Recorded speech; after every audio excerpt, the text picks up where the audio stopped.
দুনিয়া যতই সাজাও বান্দা মনে রাখো তুমিও থাকতা না, দুনিয়াও থাকতো না। তুমিও যেমন মৃত্যু হবে, এই কায়নাতেরও মৃত্যু হবে। এই দুনিয়ার প্রত্যেক মানুষের মৃত্যু হলে সেটারে মৌত বলে, আর একদিন গোটা সৃষ্টি জগতের মৃত্যু হবে সেটারে কিয়ামত বলে। সেটারে কিয়ামত বলে। কেউ থাকবে না, আল্লাহ কথাটা বারবার মনে করাইছে। তোমার যেমন মৃত্যু হবে, সৃষ্টি জগতেরও মৃত্যু হবে। ইজাস সামাউন ফাতারাত ওয়া ইদাল কাওয়াকিবু ইনতাসারাত। আল্লাহ বলছেন ইজাস শামসু কুফিরাত। আল্লাহ তাআলা এভাবে বারবার বলছে ইজাস সামাউন শাক্কাত। আসমান ভেঙে যাবে, চূর্ণ বিচূর্ণ হয়ে যাবে, তারকারাজি খসে খসে পড়বে, সূর্য চন্দ্র আলোহীন হয়ে পড়বে। আল্লাহ তাআলা বলেন ইদা রাজ্জাতিল আরদু রাজ্জা। জমিন পাউডারের মতো রেজা রেজা পাউডার হয়ে যাবে। আল্লাহ তাআলা বলছে পাহাড়গুলো তুলার মতো ধুলির মতো উঠতে থাকবে। আল্লাহ বলছে বান্দা একদিন আমি গোটা কায়নাত আমি শেষ করে দেব, আমার সংসার আমি গুছায় ফেলবো। আমার এই কায়নাত আমি আল্লাহ তাআলা ইসরাফিলের সিঙ্গার ফু দিলে আমি আল্লাহ তাআলা গুটিয়ে ফেলবো।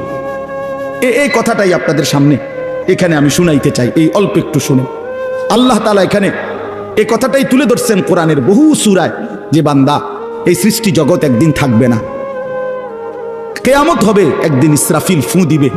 ইসরাফিল যেদিন ফু দিবে, কোরআনে এই বর্ণনাটা দুই ভাবে আছে। একটা হলো ইসরাফিল প্রথমবার ফু দিবে, আরেকটা হলো ইসরাফিল দ্বিতীয়বার ফু দিবে। ইসরাফিল মোট দুইবার ফু দিবে। প্রথমবার ফু দিলে জমিনের মধ্যে ভূমিকম্প শুরু হবে। আল্লাহ বলেন এই ভূমিকম্পটা গোটা পৃথিবী একসাথে, আমার সৃষ্টি পুরাটা একসাথে নড়বে। ইন্না জালজালাতাস সাআতি শাইউন আযীম।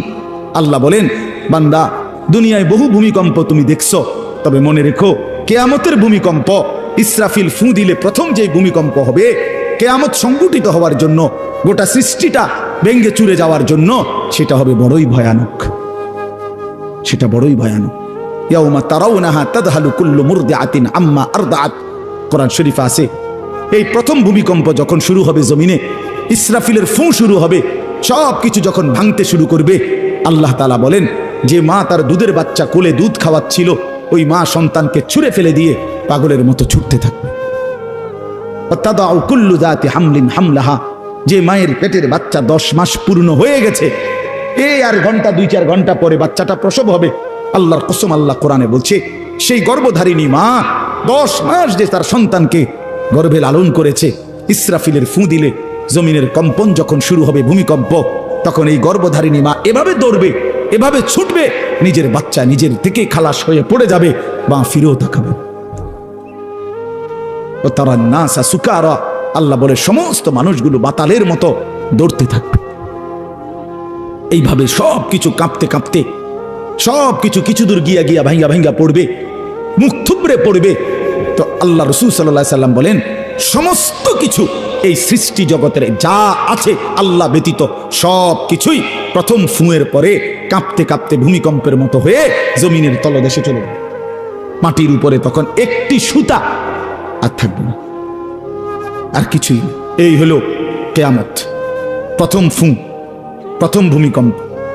নির্দিষ্ট একটা সময় পরে আবার আল্লাহ তাআলা ইসরাফিলকে জীবিত করে আবার বলবেন আরেকটা ফু দাও, একটি নির্দিষ্ট সময় পরে। সেই সময়টা কতদিন?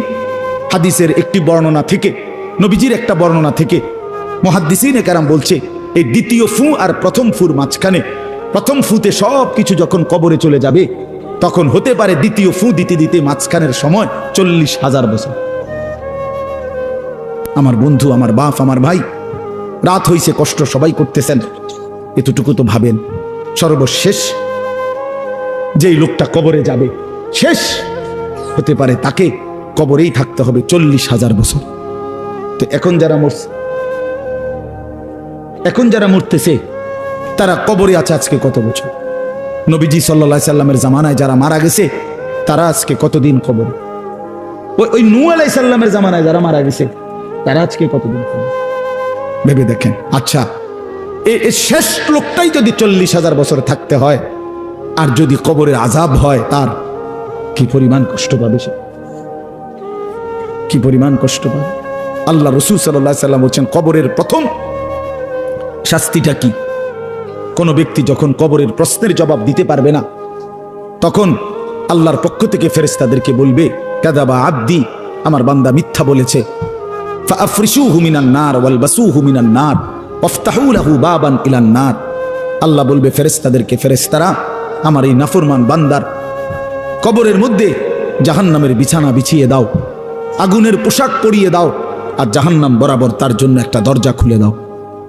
এরপরে নবীজি বলছেন ফেরেশতারা এই ব্যবস্থাপনা করে, আল্লাহর কসম বাফ, নবীজি বলছেন ফেরেশতারা যখন চলে যাবে এই আগুনের বিছানা বিছাইয়া, আগুনের পোশাক পরাইয়া, আর জাহান্নামের দরজা খুলে দিয়ে যখন কবরে রেখে এই নাফরমানকে রেখে যাবে, তখন আল্লাহ নবী সাল্লাল্লাহু আলাইহি সাল্লাম বলেন প্রথম মুহূর্তেই ফেরেশতা চলে যাওয়ার সাথে সাথে মাটি ডান দিক থেকে এই নাফরমানকে একটা চাপ দিবে, বাম দিকে ডান পাশের হাড্ডি পাঁজর ভাঙ্গা বাম দিকে চলে যাবে।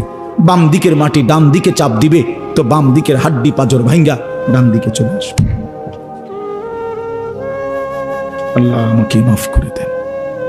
আল্লাহুম্মা ইন্নী আউযু বিকা মিন আযাবিল কবর।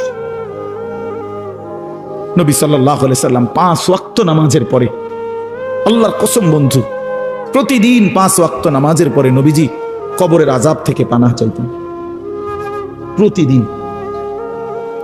হযরত উসমান রাদিয়াল্লাহু তাআলা আনহু কবরের সামনে দাঁড়াইলে এই পরিমাণ কাঁদতেন, হাত্তা ইয়াবুল্লা লিহিয়াতাহু, হাদিসে আছে কিতাবে যে তার দাড়িগুলো ভিজে ভিজে যাইত, দাড়ি ভিজে যাইত, এই পরিমাণ কাঁদতেন কবর দেখলে। এরপরে তো সামনে ভাইয়া, বিষয়টাকে হালকা মনে করেন না বাবারা আমার, ছেলেরা আমার, বিষয়টাকে দোস্ত আমার হালকা মনে করুন। এই বেনামাজি জিন্দিগি কষ্ট পাইবেন, এই বেহায়ার জিন্দিগি কষ্ট পাইবা বাপ। আমি বলছিলাম আরেকটা কথা আল্লাহ নবী বলবে, একটা কথা তো আল্লাহ বলছে বান্দা, আমি আর কতবার বললে, কেমনে বললে, আমি এর চাইতে দামি আর কোন কথা নাজিল করলে তুমি আমারে মানতা।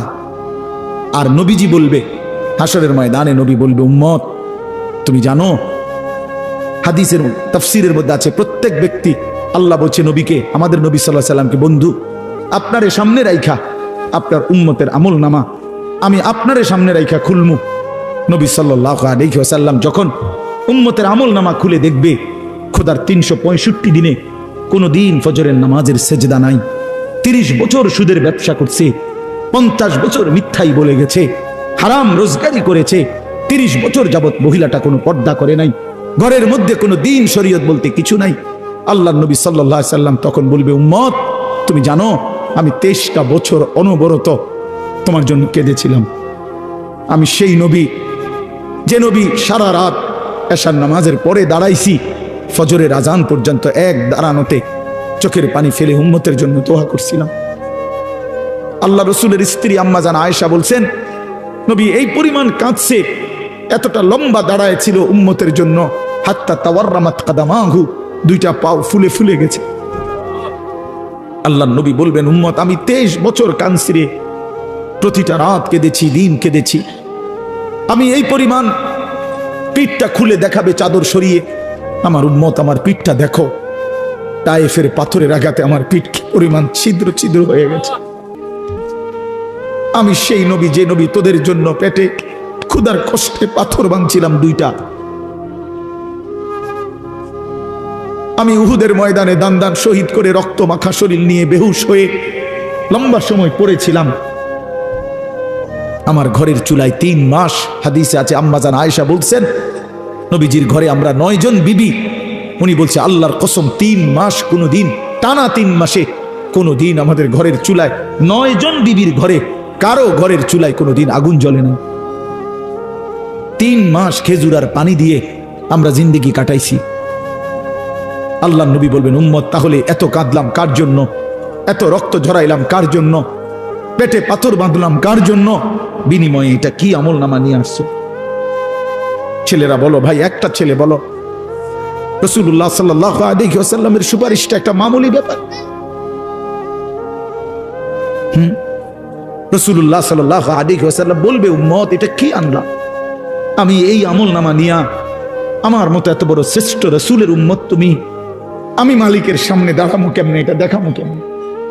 আরে চেয়ারম্যান ভাই আপনি কেমনে দেখাইবেন? আপনার অনুসারী যদি, আপনার অঞ্চলের একজন মানুষের যদি পুরাটা পৃষ্ঠার মধ্যে 110টা মামলা থাকে, আপনি তার জন্য কেমনে দিবেন? আপনি একজন উপরস্থ পদস্থ কর্মকর্তার কাছে আপনি কিভাবে সুপারিশ করবেন বেটা? তোর তো কিছুই নাই বেটা, শুধুই অপরাধ আর অপরাধ ছাড়া। তো এই বেচারা লজ্জিত হবে কিনা বলেন না কেন? তো নবী সাল্লাল্লাহু আলাইহি সাল্লাম বলবেন, উম্মত তুই আমার মতো শ্রেষ্ঠতম রাসূলের মাথাটা তো ছোট করে ফেললি, তুই তো আমার উম্মত, তুই এটা কি আনলা? আমি কেমনে দেখাবো এটা আমার মালিকের সামনে যে রব্বুল আলামিন এটা আমার উম্মতের আমলনামা? ওফ, চলেন ভাই,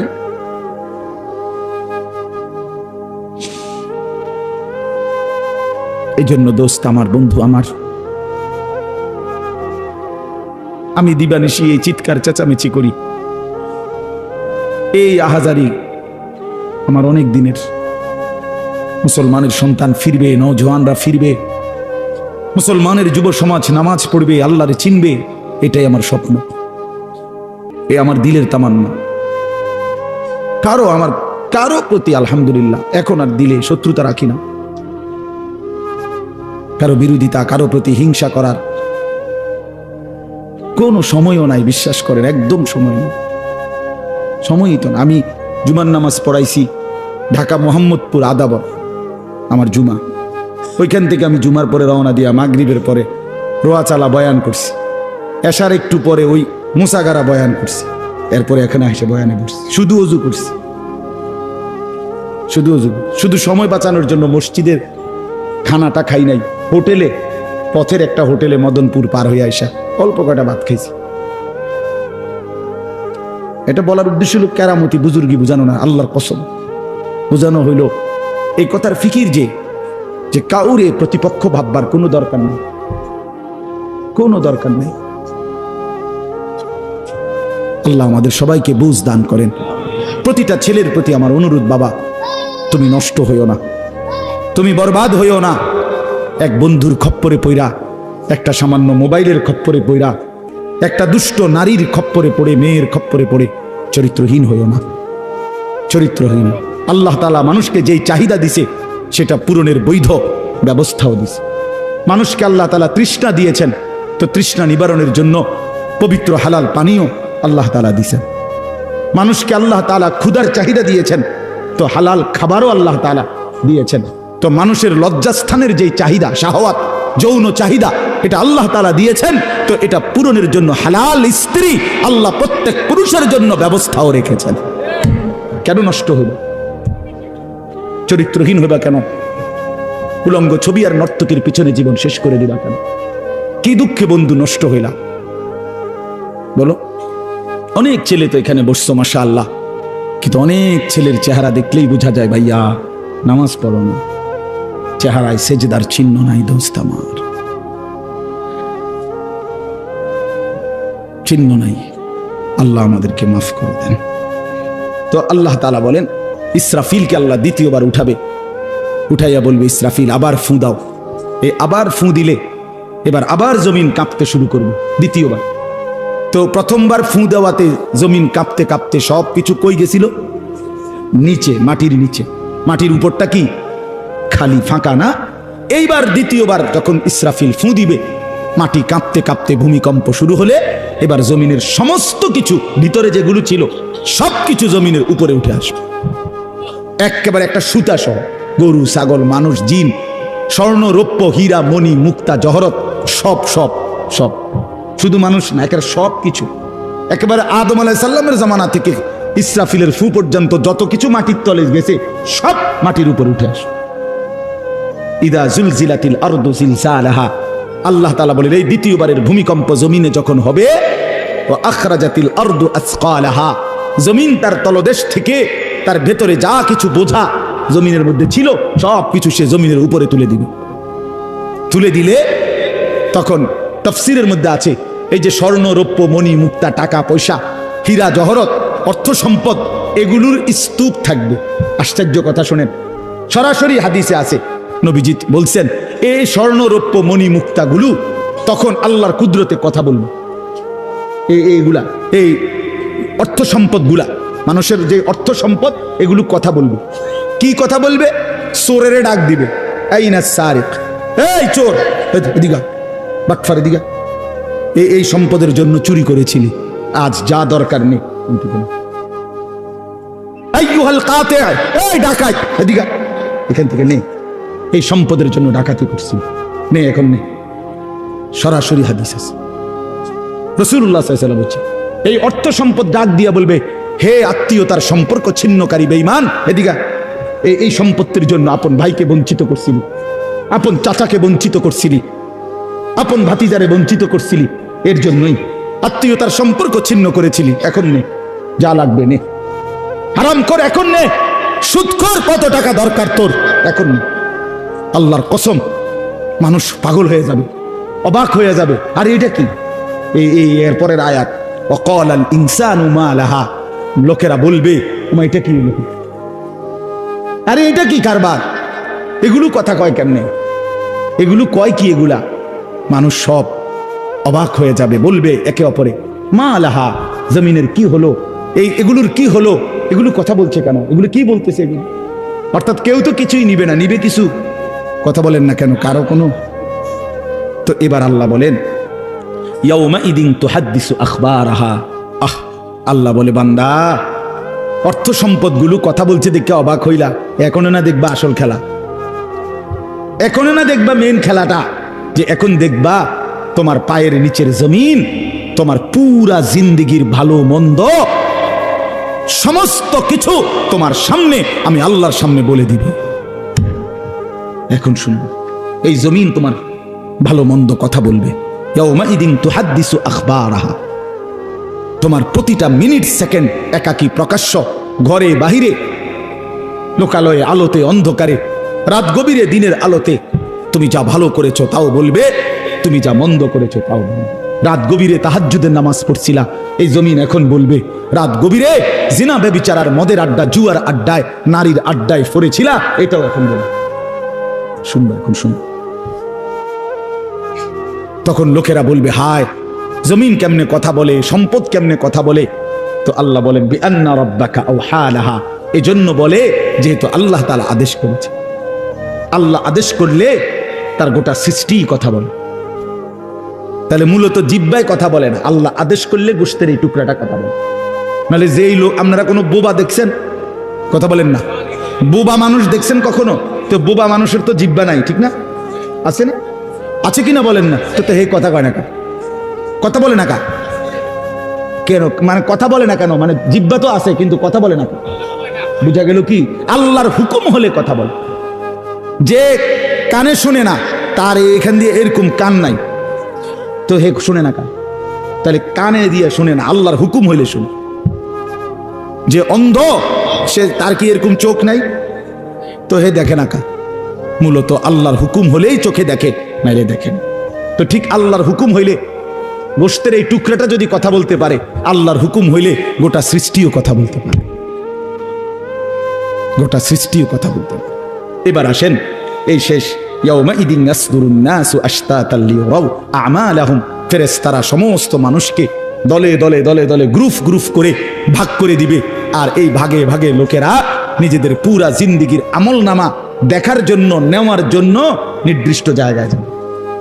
ফেরেশতারা বলবে যান, সামনে যান, সামনে গেলেই আপনার আমলনামা আপনি আপনার হাতে পাবেন, আপনি পড়বেন, আপনি দেখবেন, যান ওইখানে ফাইল দিতেছে, যান সবাই যান।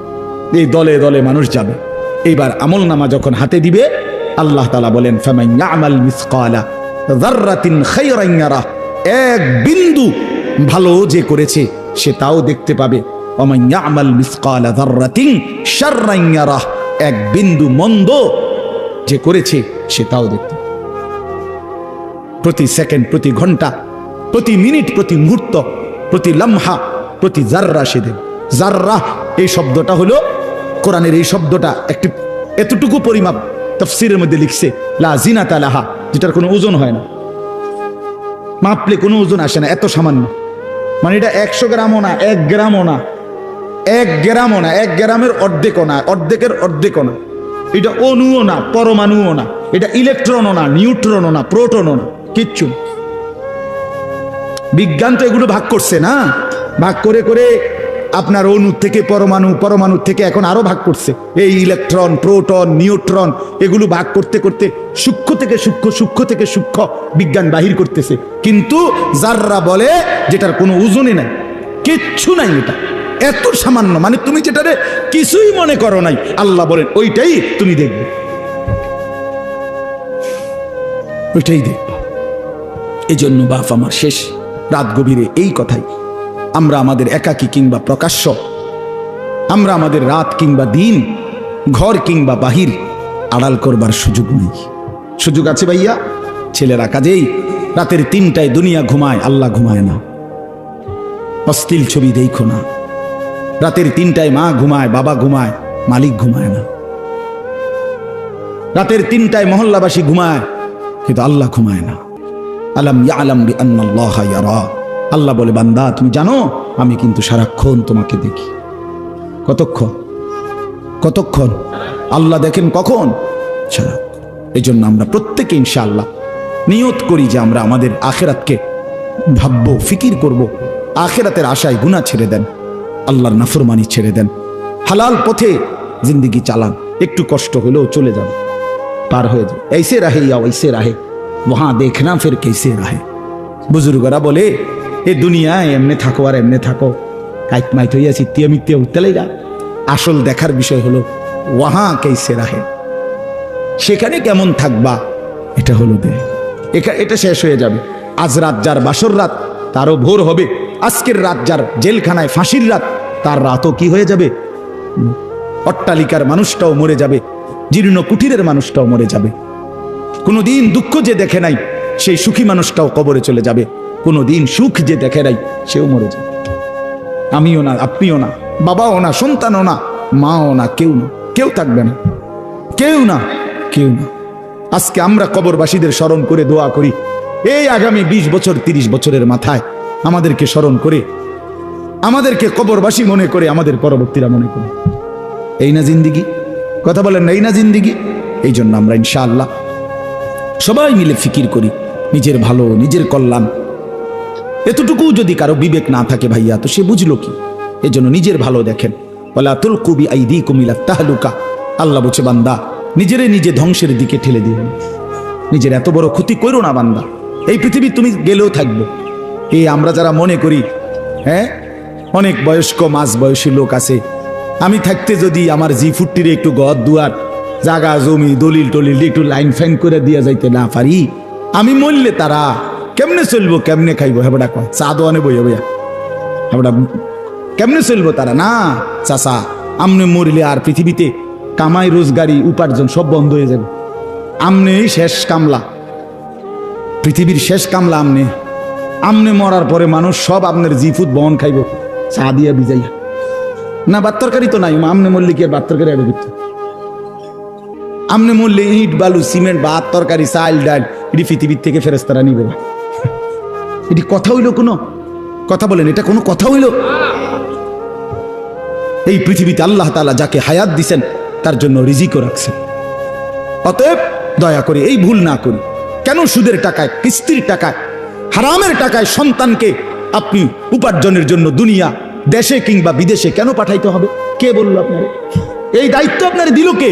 যে আমি বেটা জাহান্নামে গিয়া হইল তোরে বিদেশ পাঠান লাগবো সুদে টিয়া লইয়া, কিস্তিতে টাকা লইয়া? কেন বলেন না? এটা কোনো ইনসাফের কথা হইল?